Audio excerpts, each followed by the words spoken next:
भूले तो बस अपने एक्स को भूले। इस चैनल को सब्सक्राइब करना ना भूले। मिलना हो अगर हमसे बार बार तो इस चैनल की घंटी बजा दो बस एक बार। शुक्रिया।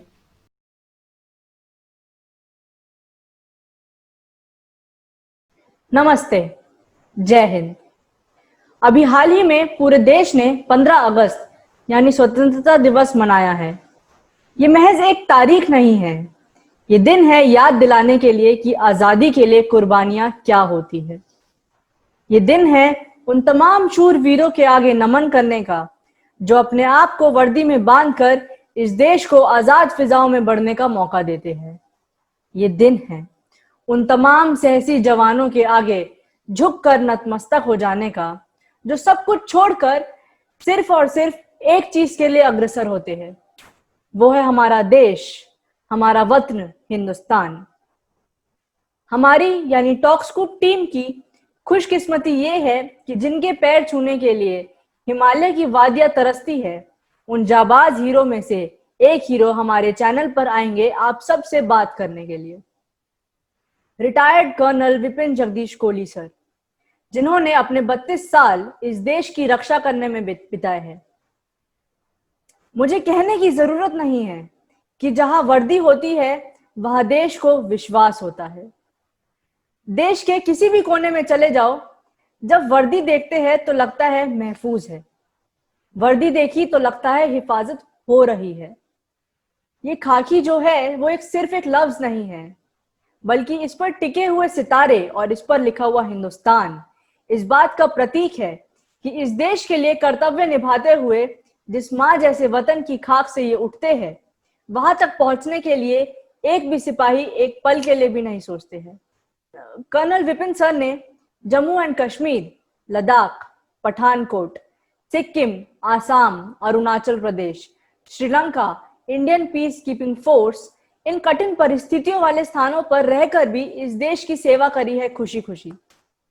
कर्नल साहब ने बिना थके, बिना रुके इस देश के लिए बहुत इंपॉर्टेंट ऑपरेशंस किए हैं, जैसे operation Pawan, operation Bajrang and rhino against ULFA militants, operation Vijay against Kashmiri terrorists. इन सभी ऑपरेशंस में भाग लेकर इस देश का सर गर्व से ऊंचा किया है और दुश्मनों को हराया है। मैं स्वागत करना चाहूंगी कर्नल विपिन सर का टॉक्सकूप के इस प्लेटफॉर्म पर, जो हमारे बीच आकर आप सभी को, हम सभी व्यूअर्स को इंडिया वर्सेस चाइना के बारे में जो लेटेस्ट एक्टिविटीज है उसके बारे में बताएंगे। इंडिया वर्सेस चाइना, कॉन्फ्लिक्ट या कॉपरेशन, इसी बारे में चर्चा करने के लिए आज हमारे साथ जुड़े हैं कर्नल विपिन सर। मैं स्वागत करना चाहूंगी सर आपका। Thank you so much for joining. Sir कैसे हैं आप सर? मैं बहुत अच्छा हूँ और मुझे बड़ी खुशी हो रही है आपके इस टॉक शो पे हिस्सा लेते हुए। कि हम लोग कितना भी आपको थैंक यू कर ले, लेकिन वो कभी भी पूरा नहीं हो पाएगा। जो आप लोगों ने हमारे लिए करा है, जो भी सारे सोल्जर्स हम सिटीजन्स के लिए करते हैं, हम कभी भी अपना आभार प्रकट नहीं कर सकते सिर्फ शब्दों से। तो इसीलिए सर सबसे ज्यादा शुक्रगुजार हम हैं कि आप हमारे चैनल पर आने के लिए राजी हो गए सर। Thank you. जी सर, अगर हम इंडिया वर्सेस चाइना के बारे में जानना चाहे तो वो तो बहुत सालों से चलता आ रहा है, लेकिन अगर हम अभी रिसेंट जो एक्टिविटीज है लद्दाख में जो हो रहा है उसके बारे में आपका क्या टेक है सर? देखिए, ये जो एक्टिविटी है ये 4 मई को शुरू हुई थी।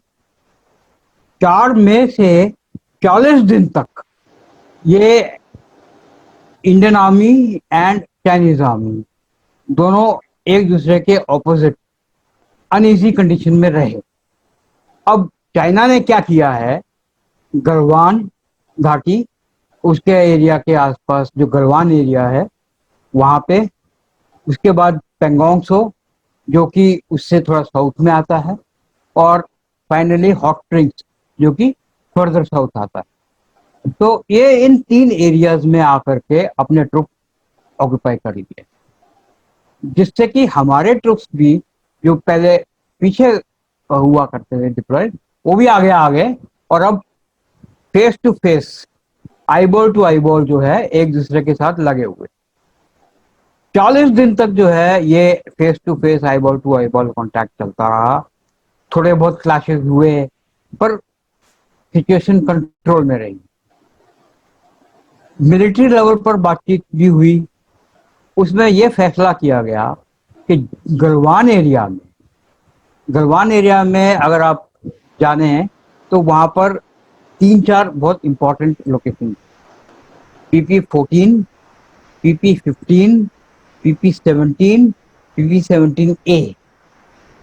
ये PP का मतलब होता है प्रोटेक्टिव पेट्रोल, यानी कि हमारे ही पेट्रोल उन एरिया में जाती हैं और वो जा करके वहां ऑक्यूपाई करती हैं और देखती हैं, ऑब्जर्व करती हैं सामने के एरिया को कि कहीं कोई गड़बड़ नहीं हो रही।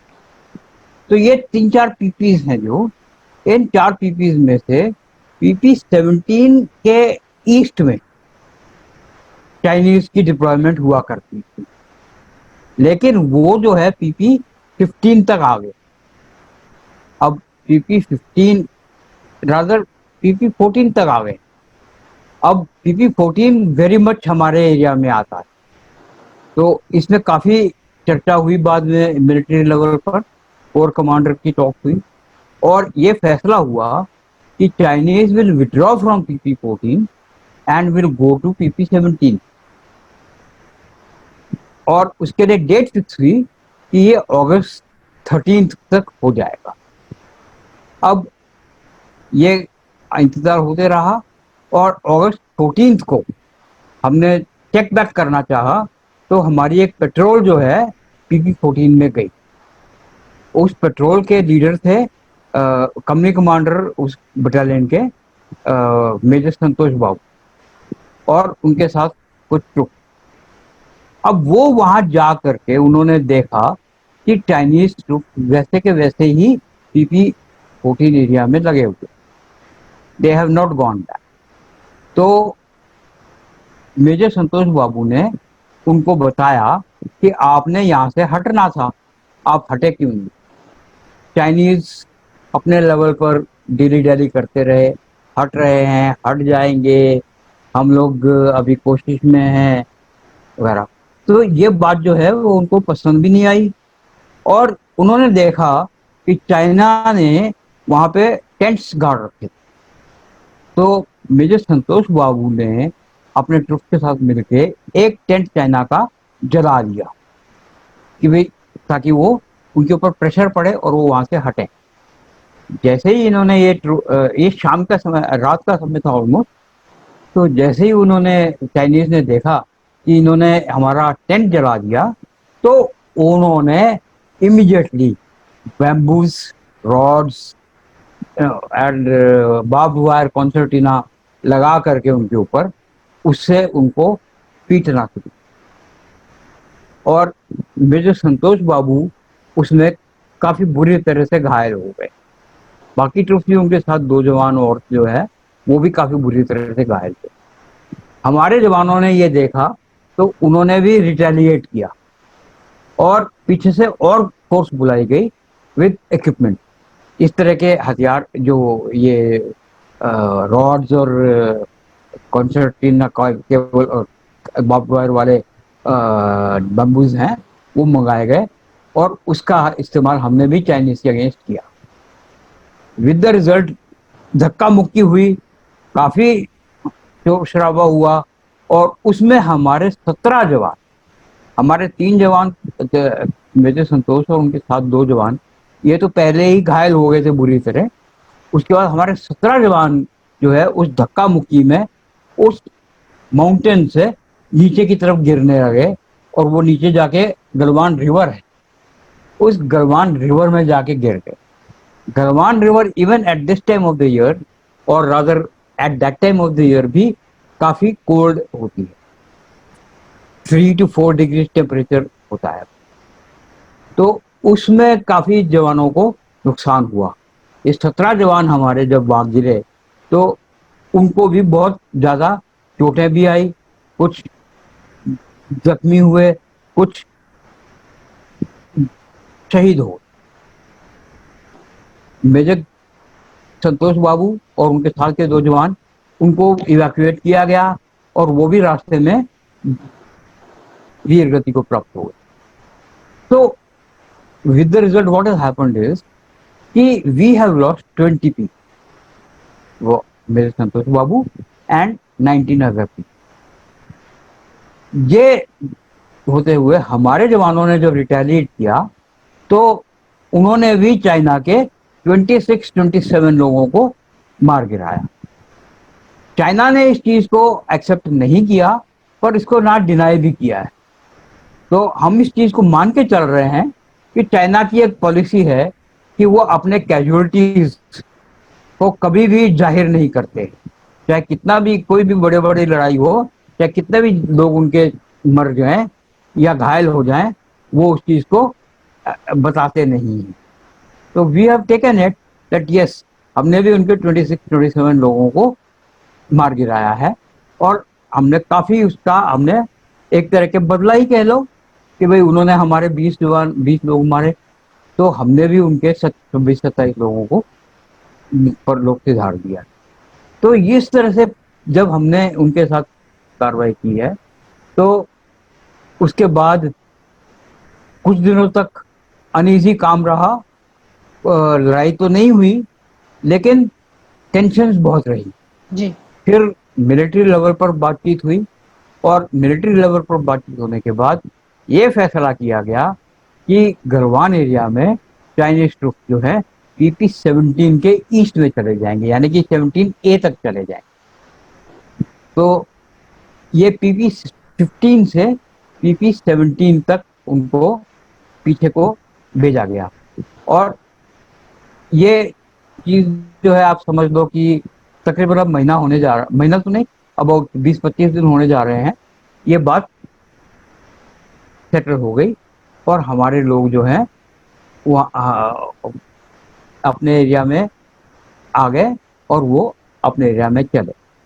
तो गलवान एरिया में जो सिचुएशन इस समय है वो ये है कि बफर जोन 4 किलोमीटर का बफर जोन, 2 किलोमीटर हमारी तरफ और 2 किलोमीटर चाइना की तरफ, ये 4 किलोमीटर का बफर जोन दोनों के बीच में क्रिएट हो गया। ये भी फैसला हुआ कि दोनों ट्रुप्स जो हैं किसी किस्म की पेट्रोलिंग नहीं करेंगे, क्योंकि अगर पेट्रोलिंग करेंगे तो टेम्पर्स हाई हैं, कहीं आमना सामना हो जाए फिर मार पिटाई जी। हो सकता है, हथियारों का इस्तेमाल हो, कई बातें हो जाती। तो ऐसे में ये डिसाइड हुआ, तो ना कोई पेट्रोलिंग हुई वहां पे और ना ही ट्रुप्स उनके आमने सामने। 4 किलोमीटर का बफर जोन जो वहां बनना था वो बफर जोन बन गया। उसके बाद अभी हम बाकी 2 एरियाज लेते हैं, जो पेंगोंग सो। पेंगोंग सो क्या है, ये एक लेक है और उस पेंगोंग एरिया में जो है उस लेक है, तो एरिया के नाम पर उसका नाम है पेंगोंग सो।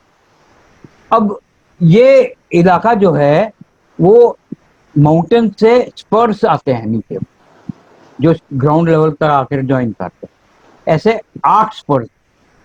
तो हम उनको स्पर बोल रहे हैं या उनको हम जो भी नाम दे दें, स्पर्स बोलो, स्पर्स 1 2 3 4 5 6 7 8।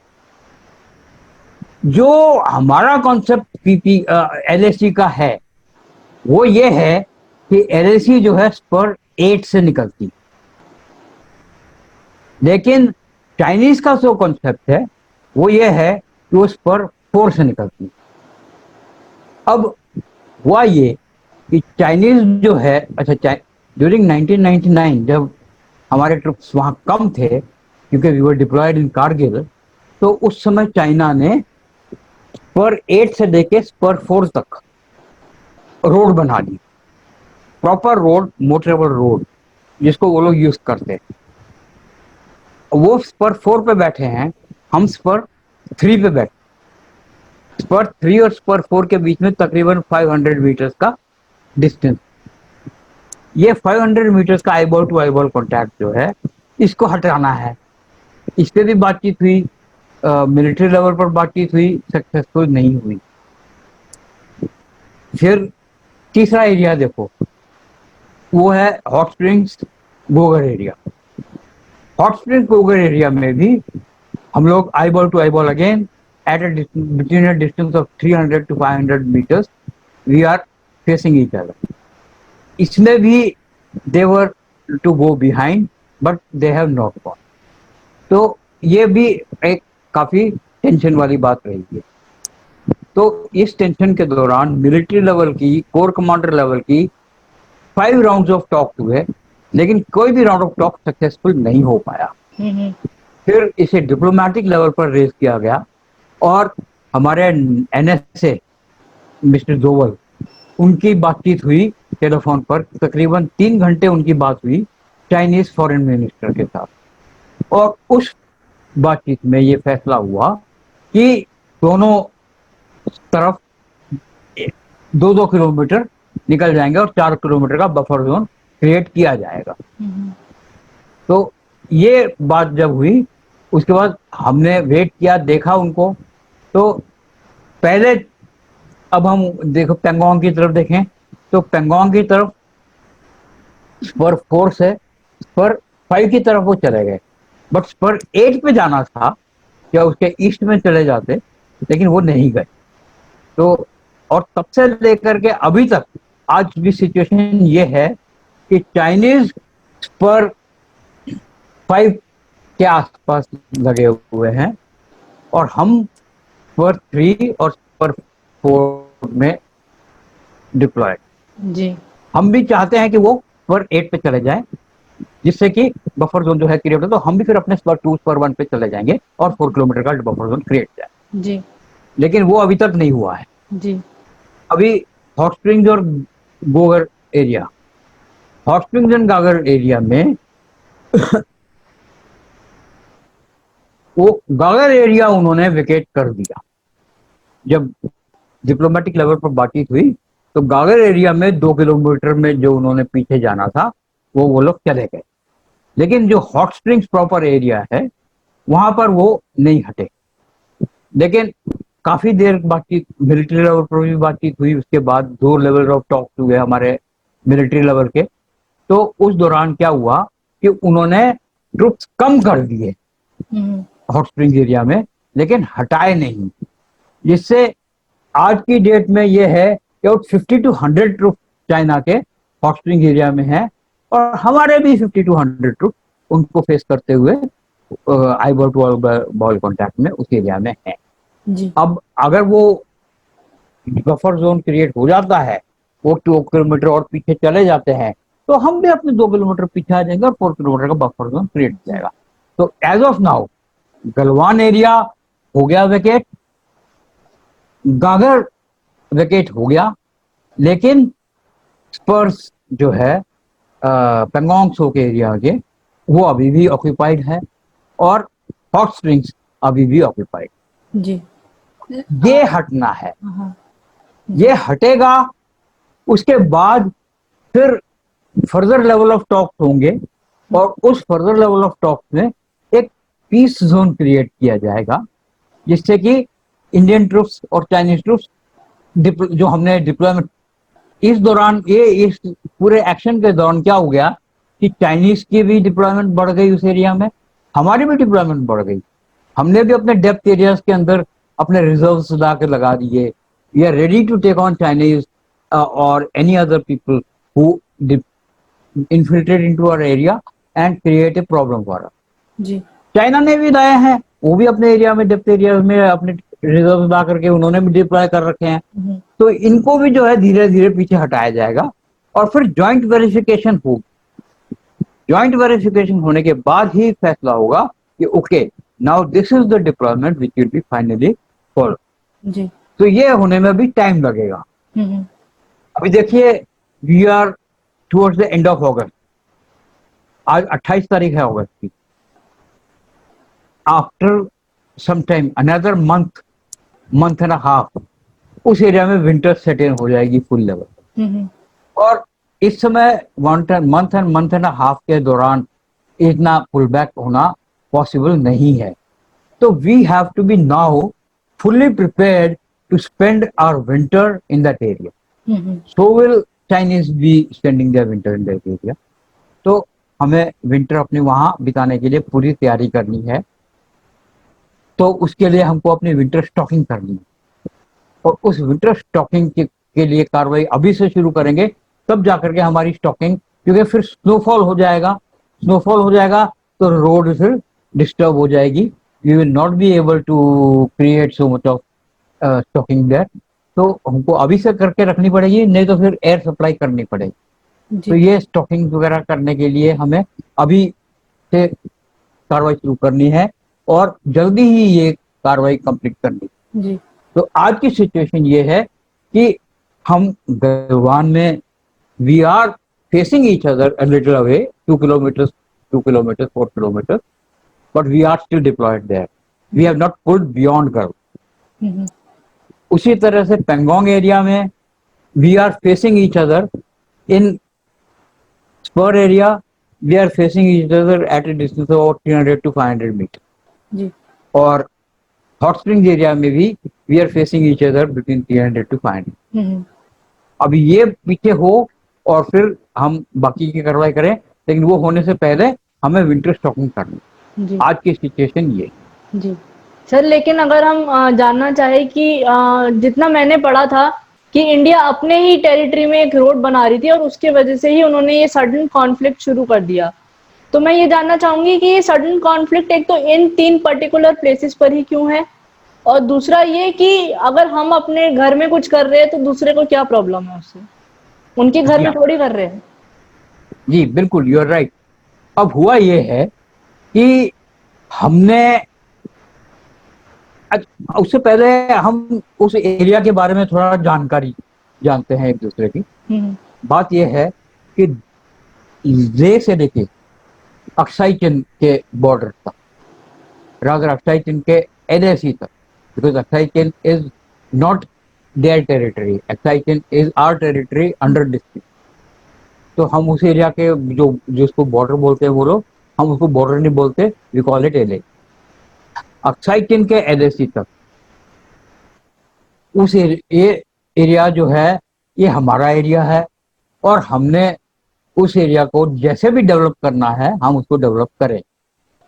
पहले क्या, अच्छा, अक्साई चिन के से तकरीबन 8 किलोमीटर दूर हमारा एरिया है, इसको कहते हैं डीबीओ, यानी कि दौलत बेग ओल्डी। ये दौलत बेग ओल्डी एक बहुत इंपॉर्टेंट एरिया है। ये बॉर्डर या एलएसी से 8 किलोमीटर दूर है, और वहां पर वर्ल्ड की हाईएस्ट एयरफील्ड हमने बना। 1962 की लड़ाई में हमारे पास उस समय वहां एयरफील्ड नहीं थी, और उस एरिया में एयर सप्लाई देने के लिए हमने एक एडवांस लैंडिंग ग्राउंड बनाया, जिसमें हेलीकॉप्टर्स ही सिर्फ लैंड कर सकते। लेकिन बाद में gradually over a period of time हमने उस एरिया को डेवलप करके वहां पर प्रॉपर एयरफील्ड बना दिया है, और दुनिया की सबसे ऊंची हाईएस्ट एयरफील्ड जो है वो दौलत बेग ओल्डी पर बनी हुई। अब दूसरी चीज ये देखिए, दौलत बेग ओल्डी के ईस्ट में अक्साई चिन, दौलत बेग ओल्डी के वेस्ट में सियाचिन, और दौलत बेग ओल्डी के नॉर्थ वेस्ट में पीओके। और ये पीओके और अक्साई चिन के बीच में थोड़ी सी स्ट्रिप है, जिस एरिया को पाकिस्तान ने इलीगली चाइना को ट्रांसफर कर दिया था 1963 में। So Daulat Beg Oldi has become a very important. हम वहां से जो चाइनीज इलीगली ऑक्यूपाइड, जो पाकिस्तान द्वारा दी गई टेरिटरी है, उसको हम डोमिनेट करते हैं। हम अक्साई चीन की तरफ डोमिनेट करते हैं, और हम सियाचिन की तरफ जाने वाले रास्ते को भी डोमिनेट करते हैं। इसके अलावा सर एक हम सेकंड, वो वीडियो को डोमिनेट करते हैं। वीडियो अटक गई। इंपॉर्टेंट जगह है। सर आपकी आवाज कट गई थी। हमने ले से लेके, सर आपकी आवाज कट गई थी, एक बार वापस से ये वाला समझा दीजिए कि अक्साई चीन जो है उसकी ईस्ट में है और पीओके उसके नॉर्थ वेस्ट में। यहाँ से एक बार रिपीट कर दीजिए, आवाज कट गई थी। ओके, देखिए दौलत बेग ओल्डी अभी सुनाई दे रहा है? हाँ can you hear me now? हाँ। ओके, दौलत बेग ओल्डी जो है वो बहुत इंपॉर्टेंट जगह है। दौलत बेग ओल्डी के ईस्ट में अक्साई चीन है। दौलत बेग ओल्डी के वेस्ट में सियाचिन है। दौलत बेग ओल्डी के नॉर्थ वेस्ट में पीओके है। अब पीओके और अक्साई चीन के बीच में जो स्ट्रिप है, उस स्ट्रिप में पाकिस्तान ने जो पीओके का उनका एरिया था, इलीगली उन्होंने चाइना को कंसीड कर दिया। जी।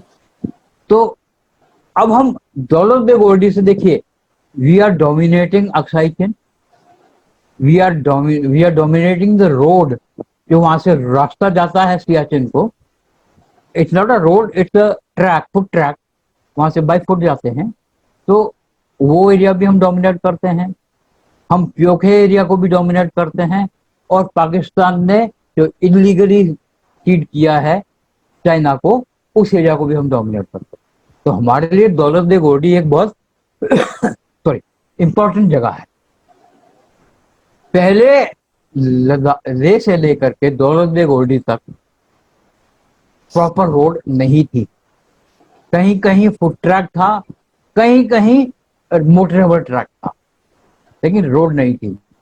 हमें 10 साल लगे वहां मोटरेबल रोड को बनाने में, और 10 साल और लगे उस रोड को इंप्रूव करने में। आज वहां 2 वे रोड है। दरबुक जो लेह के पास है, दरबुक से लेकर के दौलत बेग ओल्डी तक एक 2 वे रोड है। और हमने अब उस पर जो कल रिवर और रिवुलेट्स थे, उन पे पुल भी बना दिए हैं। रिसेंटली ही हमने लास्ट पुल उस एरिया में, जो कि गलवान एरिया में है, उसको हमने बनाया। जी। तो for us this road is a very important road. China also knows it. China ने जब देखा कि हमने इस रोड में इंप्रूवमेंट कर दिया, अपना इंफ्रास्ट्रक्चर बढ़ा दिया और पुल बना दिए, तो वो उसको डोमिनेट करने के लिए वो नहीं चाहते कि हम वहाँ उस एरिया को इम्प्रूव करें। तो हमारे को प्रेशर में डालने के लिए और उसको डिस्टर्ब करने के लिए अभी ये देखिए, गलवान, हॉट स्प्रिंग्स और पेंगोंग, ये 3 ऐसी जगहें हैं जो वहां से उस एरिया रोड को डोमिनेट कर। वहां पे अगर वो लोग डिप्लॉयमेंट कर लेते हैं उस एरिया में आसपास, तो वो उस रोड के ऊपर पूरी निगरानी रख सकते हैं। और हमारी जो भी एक्टिविटी हो रही है, जैसे मैंने कहा अभी हमने विंटर शॉपिंग करनी है, हमारे ट्रांसपोर्ट कॉन्वॉयज चलेंगे, तो उसको वो डिस्टर्ब कर सकते हैं।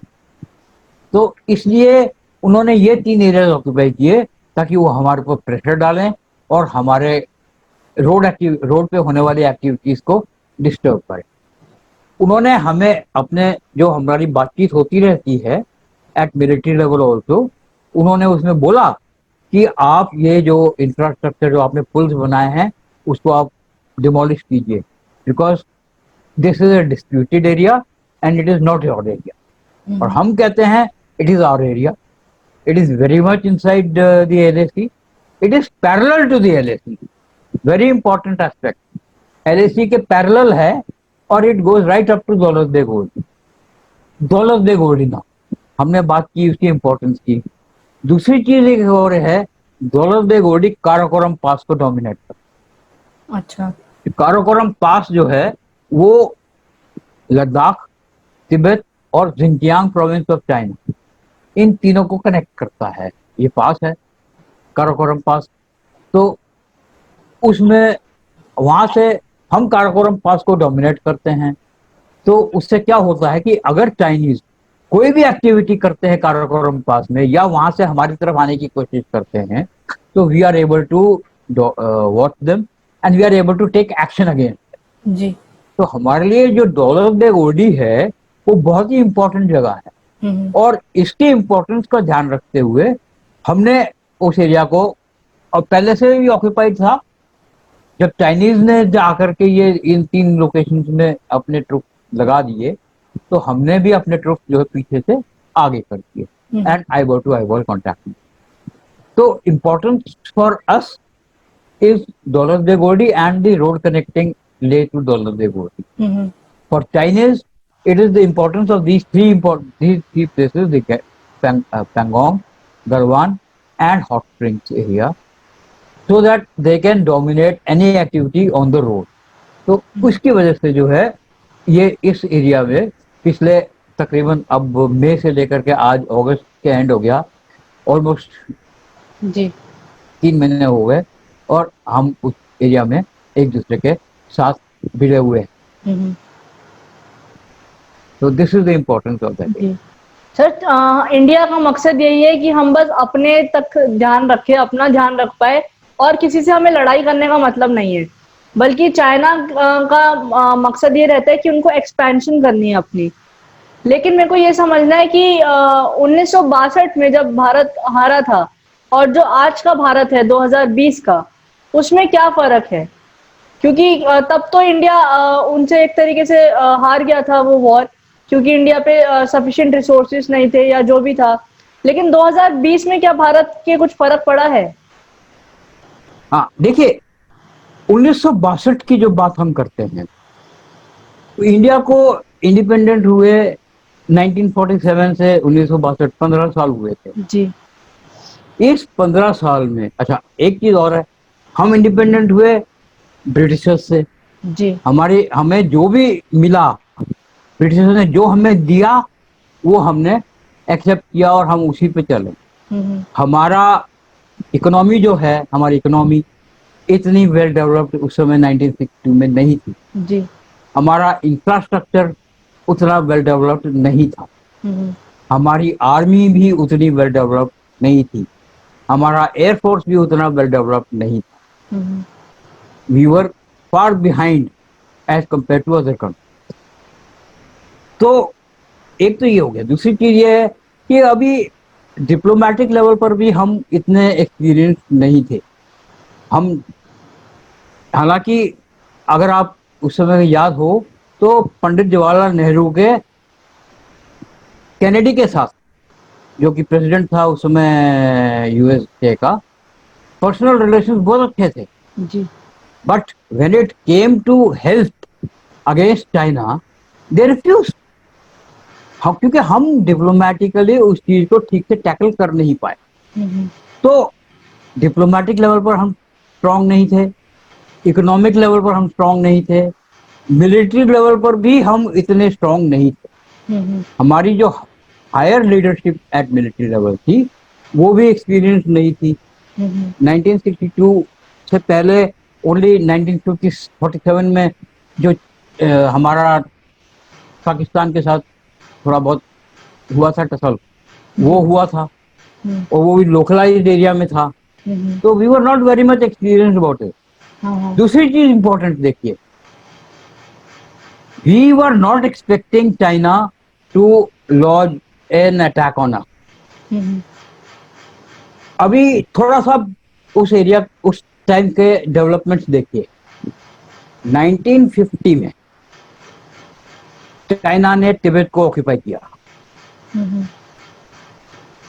अभी जैसे ही चाइना ने तिब्बत को ऑक्यूपाई किया तो उन्होंने देखा कि if they have to connect a road between China and Tibet right up to Lhasa, that road has to pass through Aksai Chin. जबकि अक्साई चेन तब तक उन्होंने कभी भी नहीं कहा था कि अक्साई चेन उनका एरिया है, कभी क्लेम नहीं किया अक्साई चेन पे उन्होंने। जी। जब उन्होंने ये चीज देखी, इसके इम्पोर्टेंस को समझा, तो उन्होंने क्या किया, एक रोड कंस्ट्रक्ट कर ली फ्रॉम जिंकियांग अप टू लाजा, and that road pass through Aksai chain. जब हमारी पेट्रोल्स ने इस चीज को देखा और रिपोर्ट की, तो हमने बहुत वीक एक प्रोटेस्ट नोट दिया चाइना। हमने उनसे ये कहा कि you have constructed a road in our area without seeking our permission, it is not correct. इस तरह का एक प्रोटेस्ट नोट दिया। ऐसा प्रोटेस्ट नोट देना और दूसरी स्ट्रॉन्ग लेवल पर प्रोटेस्ट करना कि construction activity, a road construction has taken place in our territory, which is absolutely illegal. This road has to be ji removed. This has to be destroyed. Ji So there's a difference. हम अपने level पर कुछ करते, पर वो हमने किया नहीं. तो हम डिप्लोमेटिक लेवल पर भी इतने स्ट्रांग नहीं थे. दूसरी चीज 1954 में इंडिया और चाइना की एक ट्रीटी हुई जिसको पंचशील कहते हैं. जी That there are five principles which both the countries will follow. We will not interfere in their internal matters, and they will not interfere in our internal matters, and we will respect each other's internal affairs. तो हमारे उस समय के prime minister Pandit Jawaharlal Nehru ने इस पंचशील को एक बहुत बड़ा इशू बनाया कि हमने एक बहुत बड़ी चीज हासिल कर ली, और उन्होंने चाइना के साथ एक अच्छे रिलेशंस डेवलप करने का इसको एक जरिया बताया. उस समय पंडित जी ने एक नारा लगाया था, हिंदी चीनी भाई भाई. जी ये हमारा बनाया हुआ नारा है जिसको पाकिस्तान चाइना ने बाद में यूज किया है हमारे अगेंस्ट. तो we were in that Hindi Chini bhai bhai level of relation and wanting to develop it further. तो हम उसको भी बहुत ज्यादा अहमियत दे गए, लेकिन हमने कभी भी इस चीज पर ध्यान नहीं दिया कि पाकिस्तान जो है वो हम चाइना हमारे ऊपर अटैक करे. जी फिर 1959 में दलाई लामा जो है चाइना से फ्लड कर गए और फ्लड करके इंडिया में आ गए अपने सपोर्टर्स के साथ. हमने उनको वेलकम किया और रेफ्यूजी स्टेटस दी. ये चीज चाइना को पसंद नहीं आई. उन्होंने इस चीज को बहुत स्ट्रांगली प्रोटेस्ट किया और उन्होंने ये कहा कि दलाई लामा को वापस करिए. लेकिन हमने कहा नहीं, हमने उसको रिफ्यूजी स्टेटस दिया हुआ है, हम वापस नहीं कर सकते. तो ये जो 4-5 बातें हुई हैं 1950 से 1959 के बीच में, इन बातों को भी हम ध्यान में रखें. और we were not prepared for any battle with China. जी इवन 1962 में जब चाइना ने हम पे एक्चुअली अटैक किया, तो अब भी हम जो है even up to the day of the attack we were not expecting China to attack. हमारे कुछ बॉर्डर क्लैशेस हुए, लेकिन हमने उसको एज ए रूटीन लेवल लिया कि रूटीन में बॉर्डर पे दो कंट्रीज के बीच में क्लैशेस बिटवीन ट्रुप होते रहते. उस समय ट्रुप्स भी पैरामिलिट्री नॉन मिलिट्री ट्रुप्स थे, सीपीओ आईटीबीपी था, and to some extent Ladakh force, बस दैट्स ऑल. तो इस बात को भी ध्यान में रखिए. जी अब 1962 का बैटल जब हुआ 20 अक्टूबर 1962 को चाइना ने, अच्छा एक थोड़ा सा एरिया हम थोड़ा सा हम ईस्ट में भी देखें. ईस्ट में we have today we call it Arunachal. उन दिनों में it was known as NEFA, North East Frontier Agency. जी नेफा, उस समय नेफा था. नेफा और चाइना, तिब्बत था एक्चुअली. नेफा और तिब्बत के बीच में जो बाउंड्री, इंटरनेशनल बाउंड्री डिसाइड हुई थी, that was known as the McMahon line. ये ब्रिटिशर्स ने तिब्बत के साथ ट्रीटी की थी.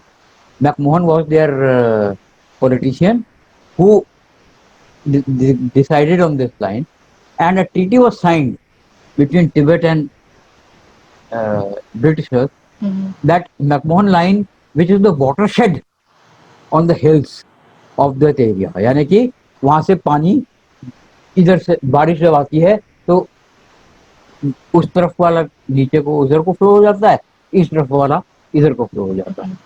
तो वाटरशेड को उन्होंने इंटरनेशनल बाउंड्री बनाया था. चाइना ने क्या कहा कि तिब्बत के साथ आप ब्रिटिशर्स का ट्रीटी हुआ है.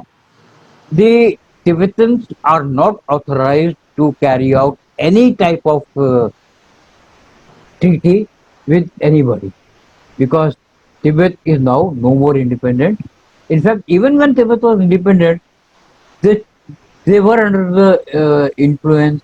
काफी सारी पॉलिसीज चाइना की तिब्बत पर चलती थी, तो they were under the influence of Chinese. तो इस चीज को जो है चाइना ने टोटली इनकार किया और उन्होंने कहा we don't recognise the McMahon line. They said that the entire NEFA which today is Arunachal is there.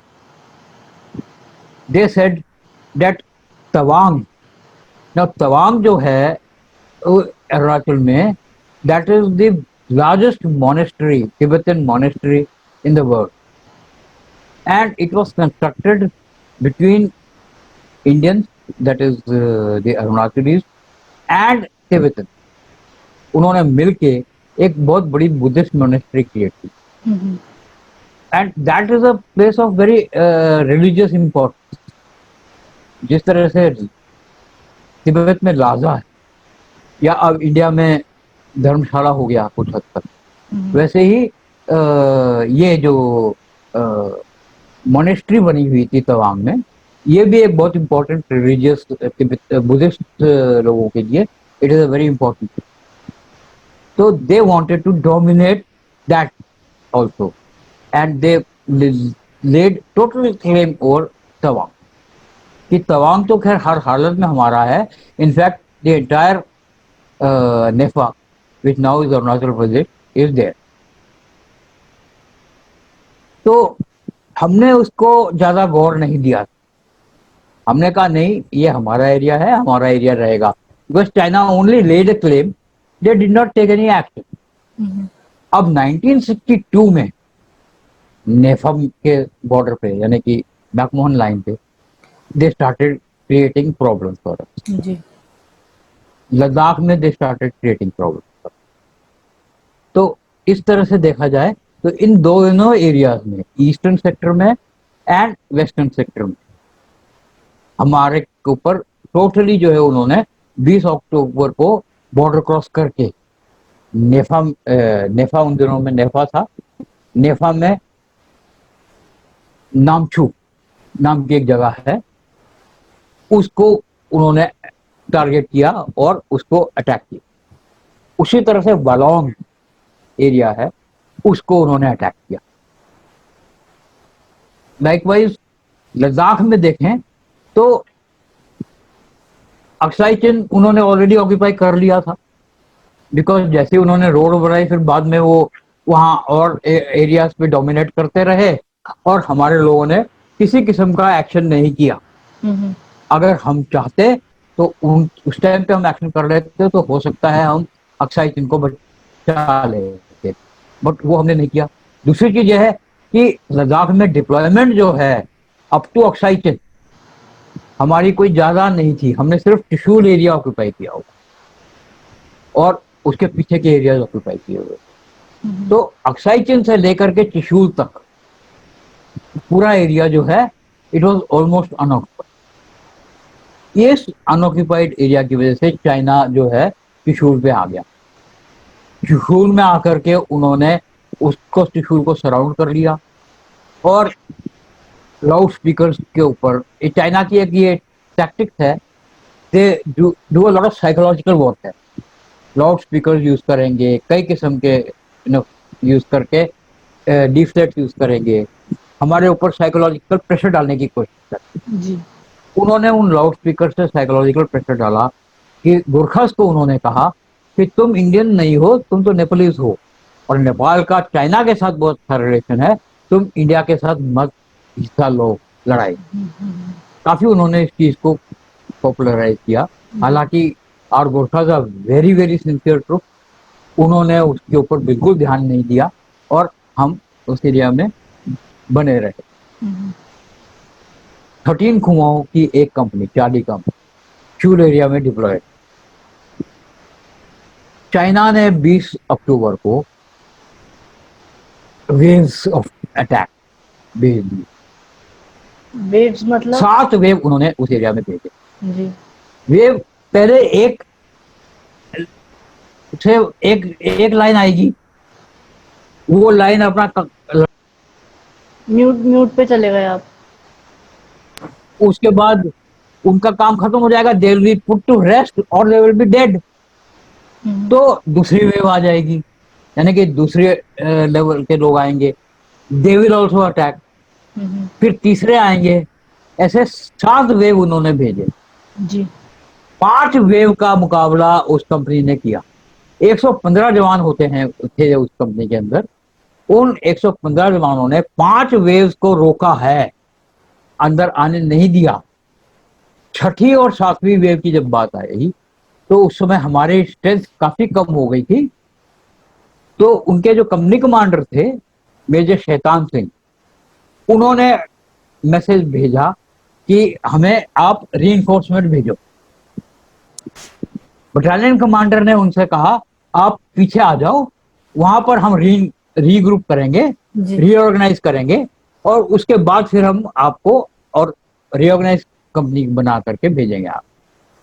Major Shaitan Singh ने कहा नो वे, मैं यहां से विड्रॉ नहीं करूंगा, I will fight till the last man last round. ये हमारी आर्मी की ट्रेनिंग रही है शुरू से और आज तक, और हमेशा रहेगी कि we fight to the last man last round. जी हम नहीं छोड़ते अपने एरिया। तो उन्होंने उस चीज को ध्यान में रखा, उस एरिया को नहीं छोड़ा। जी 6th वेव का भी उन्होंने काफी मुकाबला किया, बहुत कैजुअलिटीज हुई। जब 6th वेव ने अटैक किया तो हमारी एक एमएमजी पोजीशन थी, उस एमएमजी का क्रू जो है वो कैजुअलिटी हो गया, शहीद हो गए।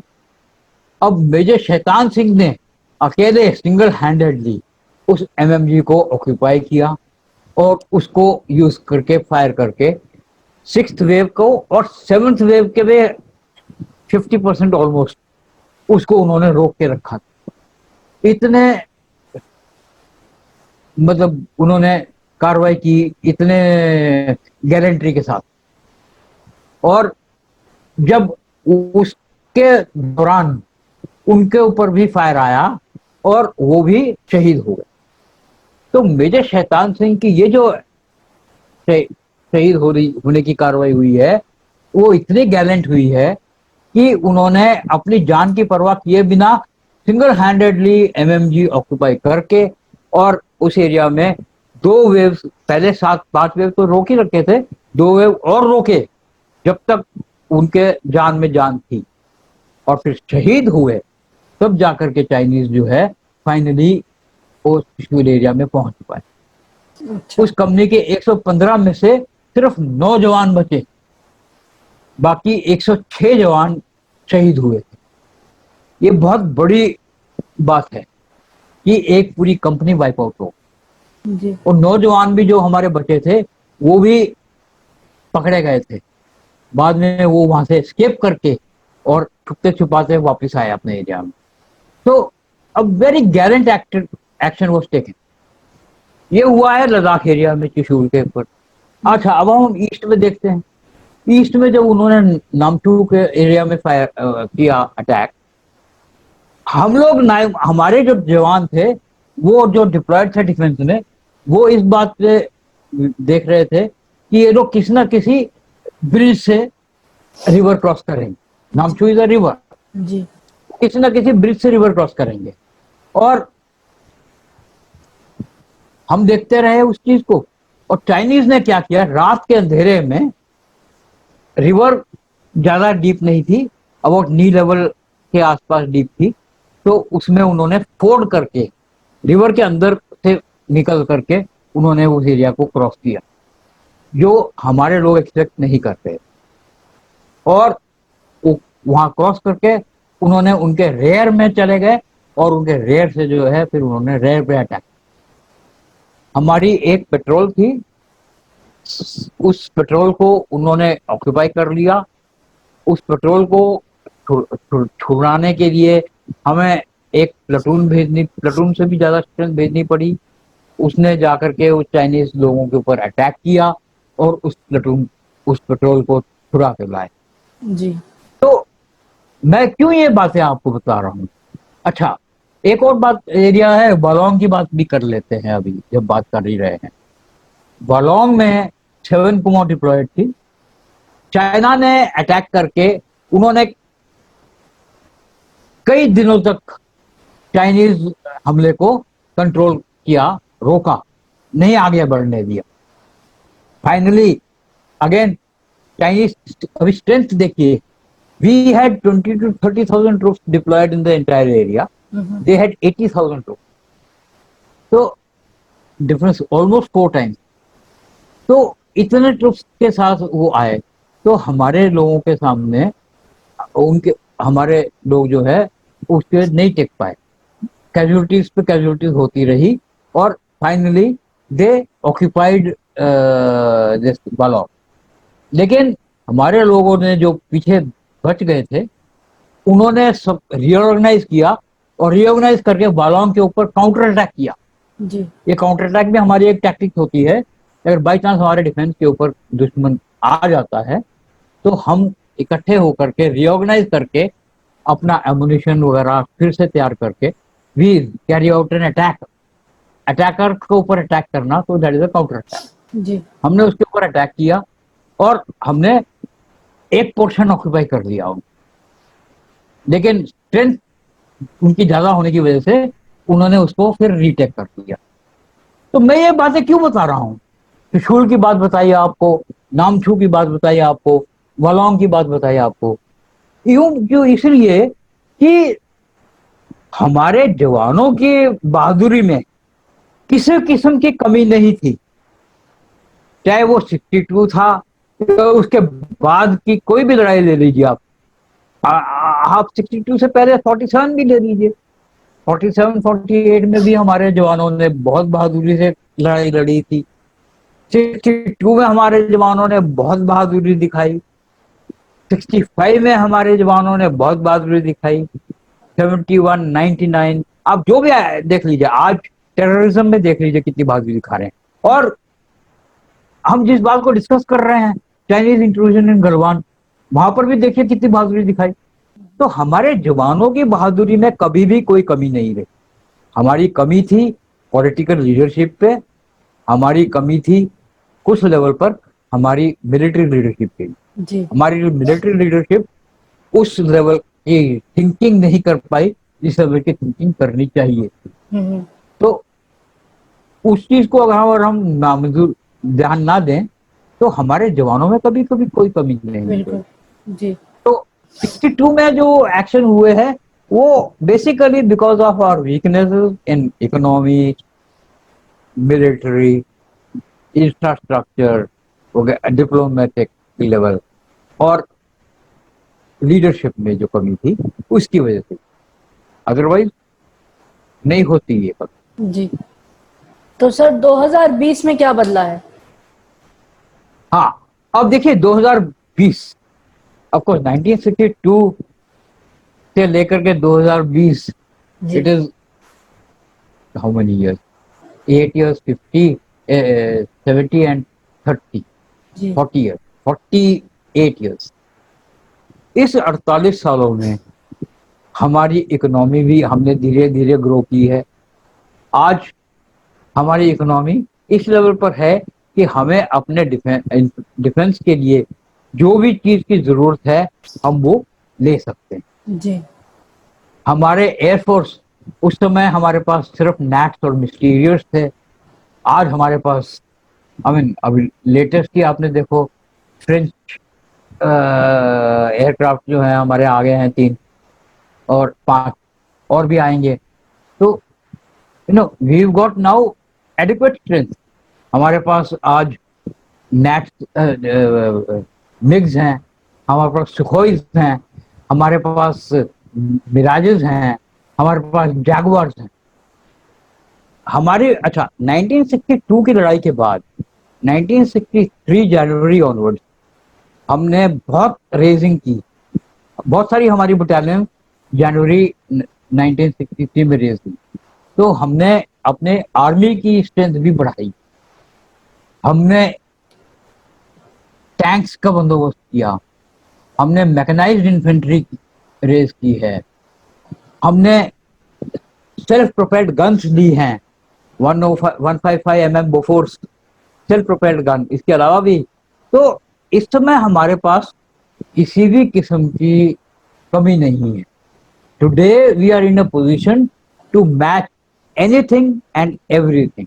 जी अब ये गलवान में देख लीजिए, we have moved our tanks to Ladakh, जबकि टैंक्स जो है कहते हैं कि प्लेन एरिया के लिए इस्तेमाल किए जाते हैं। जी माउंटेनस टेरेन में उनका यूटिलिटी कम है। इनफैक्ट सबसे पहले तुमको वहां तक पहुंचाना कठिन, but then we have tank transporters. हमारे टैंक ट्रांसपोर्टर्स हैं, हमने उनका इस्तेमाल किया तो टैंक्स को ट्रांसपोर्टर्स ने लोड किया। एयरक्राफ्ट कैरियर्स लोडर्स में ट्रांसपोर्ट एयरक्राफ्ट हैं, उसमें लोड किए, उससे लेके आए। कुछ अपने आप सेल्फ प्रोपेल्ड जिस एरिया में आ सकते थे वहां आके आए। तो today we are in a position to match them in armored distinct strength, that is tank.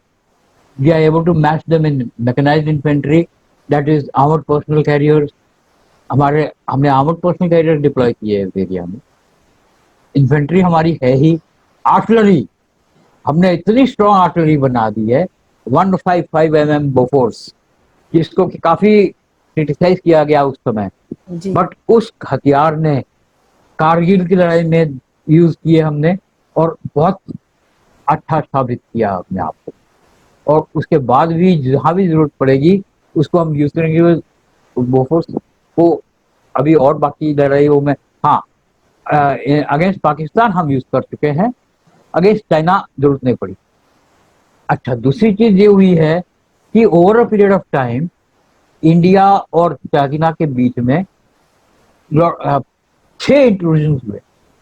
1962 के बाद से लेकर के अभी तक 6 इंट्रूजन हुए, और हर एक इंट्रूजन को हमने प्रॉपर टक्कर दी है। जी किसी भी इंट्रूजन के में चाइना हमको डोमिनेट नहीं कर पाया। जी फिर हमारे 5 पैक्ट हुए हैं आपस में। उन पैक्ट्स में यह फैसला हुआ है कि ना चाइनीज ट्रूप ना इंडियन ट्रूप फायर आर्म्स का इस्तेमाल करें। We will not use firearms even if there is a clash. Without use of firearms we will try and settle the clash. तो हमारे जहां भी इंट्रूजन हुए हैं वहां पे हाथापाई हुई है, धक्का मुक्की हुई है, मार पिटाई हुई है।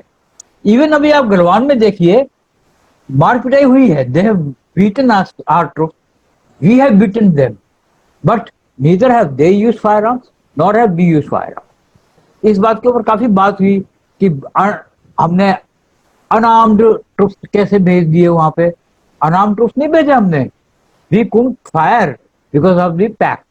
तो 1962 से लेकर के अब के बीच में काफी डेवलपमेंट्स हुए हैं। जी we have developed ourselves to a position of strength, जी और आज हम उस पोजीशन ऑफ स्ट्रेंथ को इस्तेमाल करते हैं, और उस पोजीशन ऑफ स्ट्रेंथ से आज हम चाइना के साथ बात कर रहे हैं जी डिप्लोमेटिकली। आज हम अगर डिप्लोमेटिकली कोई भी बातचीत, अगर जैसे अभी हमने गलवान एरिया से ट्रुप हटवा दिए, ये क्या ऐसे ही बातचीत करने से हट गए? नहीं, क्योंकि हमने गलवान एरिया में अपनी मिलिट्री स्ट्रेंथ जाहिर की, हमने दिखाया। तो जब बातचीत हुई है हमारे एनएसए और उनके फॉरेन मिनिस्टर के बीच में, जी उसमें इस चीज को बताया गया है, इस चीज को जाहिर किया गया है और उसका इस्तेमाल किया गया है, और तब जाकर के जो है they have agreed to create a buffer zone of 4 kilometre. तो तब में और अब में काफी अंतर आ चुका है। आज China can not get the 1960 again, they can not, कभी नहीं कर सकते। बल्कि अगर देखा जाए 1947 से 1962 15 सालों में इंडिया शायद नहीं डेवलप हो पाया कि वो इतना मुकाबला कर पाए दूसरे देश से। लेकिन वही अगर हम अगले 5 साल देखें, यानी 1962 से 1967, तो 67 की वॉर लोग भूल जाते हैं अक्सर। हमेशा इंडिया को देखा जाता है 1962 का भारत जो हारा था, लेकिन 1967 के भारत को कभी किसी ने इंपॉर्टेंस नहीं दी। 1962 एक बहुत इंटरेस्टिंग एपिसोड है। हुआ ये है कि सिक्किम उस समय इंडिया का प्रोटेक्टरेट था। It was not a state of India, it is only in 1975 that they acceded to India and became a state of India. तो लेकिन प्रोटेक्टरेट था तो पूरी मिलिट्री डोमिनेशन हमारी थी। नाथुला एक पास है between Tibet and Sikkim. Tibetan and Sikkimese के बीच में बहुत अच्छे रिलेशन हुआ करते। वो नाथुला से उन आना जाना, Sikkimese used to go toward Tibet and Tibetan used to come toward Sikkim, चलता रहता था। इवन उनका बॉर्डर ट्रेड जो है वो होता था। Nathula was a very important place between Tibet and Sikkim. Inter border trade हुआ करता था, जो रिलेशंस भी हुआ करते थे। lot of Sikkimese had relations in Tibet, and similarly lot of Tibetans had relations in Sikkim. तो उनकी आपस में चिट्ठियां आती। वो एक ट्रेडिशन है नाथुला के कि उस एरिया में एक एवरी वीक डाक जो मेल है वो एक दूसरे की एक्सचेंज होती है। आज भी घोड़े पर उनकी डाक आती है, घोड़े पर हमारी डाक जाती है। हालांकि आज वहां तक रोड है, लेकिन क्योंकि वो ट्रेडिशन है, उस ट्रेडिशन को फॉलो करते हुए तिब्बतन्स की डाक आती है, हमारी डाक जाती है और वहां डाक एक्सचेंज होती है। नाउ नाथुला वॉज पीसफुल, क्योंकि देखिए हमारा जो इंडिया और चाइना या इंडिया और तिब्बत एक्चुअली जी जिसको चाइना ने ऑक्यूपाई कर लिया है, आज इंडो चाइना कह दो, तो उसमें बॉर्डर अगर आप देखें तो 3 एरियाज में बटा हुआ है। Western sector which is Ladakh, central sector which is the area of Tibet, Nepal etcetera, and also the UP Tibet border. इस एरिया में कोई डिस्प्यूट नहीं था। Eastern sector was NEFA, that was the Nakmohan line. So dispute was in east and dispute was in west, but center में कभी भी कोई dispute नहीं था। But we had occupied Nathula because of the tradition of Nathula's movement. अच्छा, अब क्या हुआ है, 1967 में हमने ये डिसाइड किया कि हम उस बॉर्डर को फेंस कर देंगे। Now this was a very important decision. हमने जब उसको फेंस किया, करना शुरू किया, Chinese which were deployed on the other side, they advanced towards us. हमारी तरफ बढ़े, उन्होंने हथियार को अपने हाथों में हिप पोजीशन में रेडी रखा, बेनेट चढ़ा के रखा, यानी कि fully prepared, fully armed to attack. और इस तरह से एडवांस करते वो एक लाइन बनाते हैं, एक्सटेंडेड लाइन।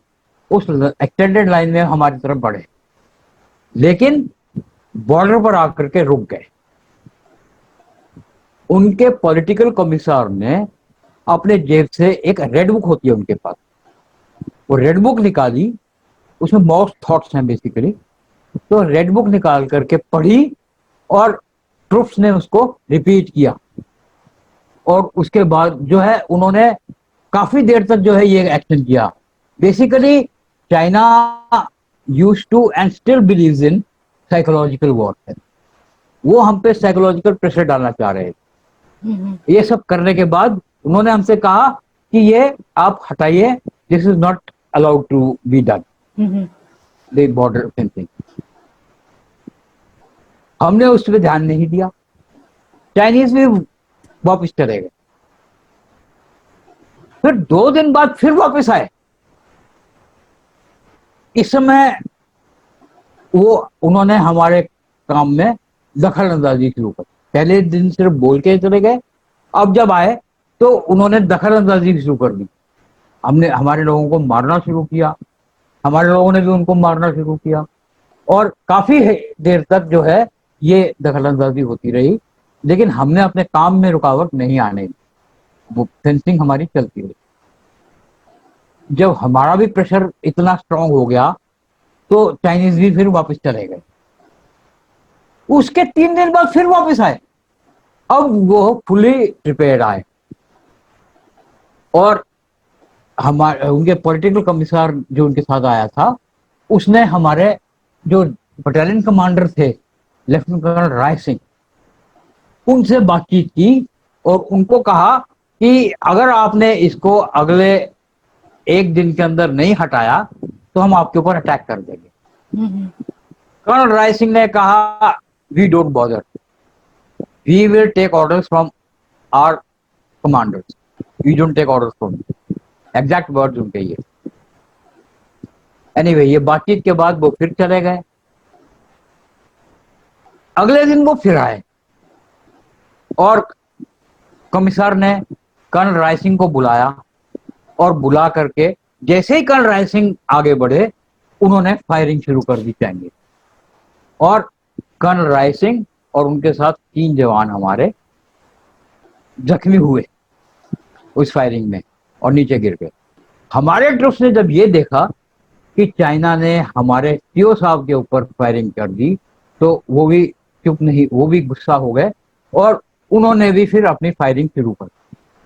एमएमजी से भी फायरिंग की। उससे क्या हुआ है कि हमने चाइनीज के करीब 90 लोगों को कैजुअल्टी कर दिया। लेकिन हमारे एमएमजी फायरिंग के देखते हैं चाइना ने अपनी आर्टिलरी फायरिंग का, तो हमारे भी तकरीबन 40-50 आदमी इसमें शहीद। उसके बाद जब हमने आर्टिलरी फायरिंग की तो चाइना के 300 लोग मारे गए। उनकी फायरिंग में भी हमारे करीब, तो total China lost 300 man, we lost about 90। लेकिन हमने देखिए स्ट्रॉन्ग एक्शन, उन्होंने जो भी करने की कोशिश की हमने उसको काउंटर किया। उन्होंने हम पे फायरिंग की तो हमने उसका रिटेलिएशन किया। अगर यही चीज हमने 62 में कर दिया होता तो शायद इतने बात ना होती जो हुई।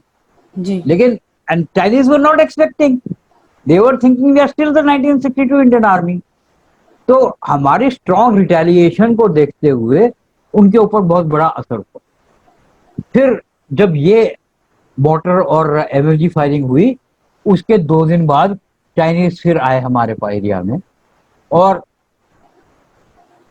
सॉरी, उन्होंने हमको फिर बोला कि if you don't remove your wire obstacles we will bring air, और हम आपके ऊपर एयर अटैक करेंगे। जी अब हमारे जो कोर कमांडर थे उन्होंने ऑलरेडी एयर पावर का बंदोबस्त किया हुआ। उन्होंने जनरल सगत नाम था उनका, तो उन्होंने एयरफोर्स कमांडर से बात की और उनका ओके दिया और air force was ready to attack China. हमने इस चीज को, अब हमने देखिए उनके साइकोलॉजिकल वॉरफेयर को समझा और हमने वही वॉरफेयर उनके अगेंस्ट इस्तेमाल किया जी और हमने इसको रेडियो न्यूज में ब्रॉडकास्ट किया कि भारत चाइना के ऊपर हवाई हमला करने वाला है, हमारे हवाई जहाज तैयार है चाइना पर हमला करने के लिए। इस चीज को जब चाइना वालों को पता चला तो वो इस चीज, फिर उन्होंने डिनाई किया कि हम आपके ऊपर एयर अटैक नहीं कर रहे।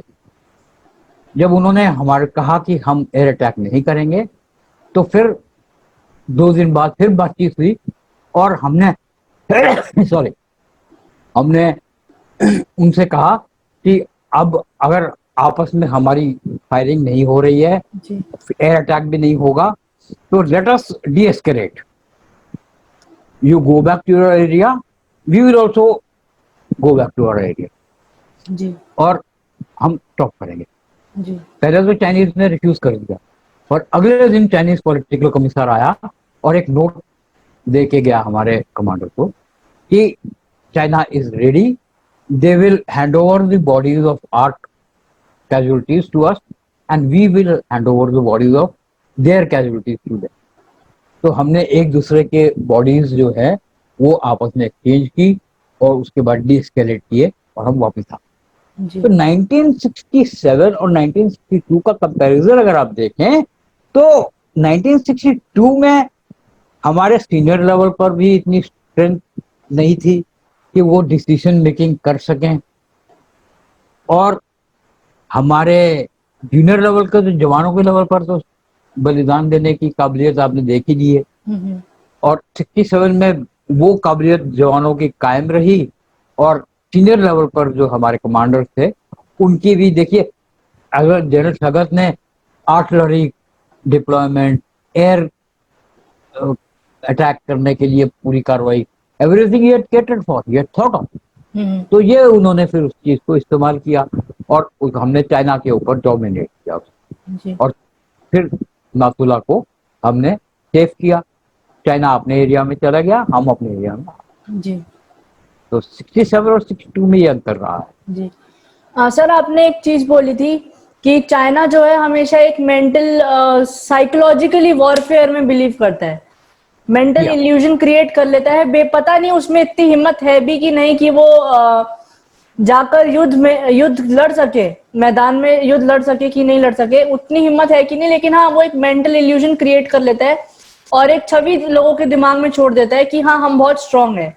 लेकिन अगर हम फैक्ट्स पे जाए तो फैक्ट ये कहता है कि 2015 में, हाल ही में 5 साल पहले की बात है, 2015 में साउथ सुडान में चाइनीज आर्मी कहीं फंसी थी और इंडियन आर्मी ने उनको बचाया था। जी हाँ, अगेन वेरी इंटरेस्टिंग एपिसोड। हुआ ये है कि यूएन पीस कीपिंग मिशन के अंदर हम भी अपने ट्रूप्स भेज रहे थे, और सूडान में पहली बार चाइना ने भी अपना मिशन भेजा। अब हुआ ये कि साउथ सूडान में जब चाइनीज ट्रूप्स डिप्लॉयड थे उस मिशन में, तो सुदानीज मिलिटेंट्स ने उस पोस्ट के ऊपर अटैक कर दिया। चाइनीज लोग जो हैं वो जैसे ही अटैक आया अपने हथियार छोड़ करके भाग गए पीछे को। तो ये उनके अंदर एक है कि वो अपने आप को जाहिर करेंगे बहुत बड़ा, बट एक्चुअल जब बात आएगी तो वो इतना भी नहीं होंगे। यही चीज सूडान में देखने को मिली। जाहिर उन्होंने बहुत बड़ा किया कि हम एक बहुत बड़ी आर्मी है, हम बहुत स्ट्रांग हैं, हम बहुत कुछ कर सकते हैं, बट जब मिलिटेंट्स का अटैक आया वो उसको बर्दाश्त नहीं कर सके और उनके ट्रूप्स भाग गए। इंडियन कंटिजेंट जो है उसके नजदीक ही था, तो यूएन फोर्स ने इंडियन मिशन को ऑर्डर दिया कि आप जाकर के सुदानीज मिलिटेंट्स के साथ अटैक कीजिए और उस एरिया को छुड़ाइए।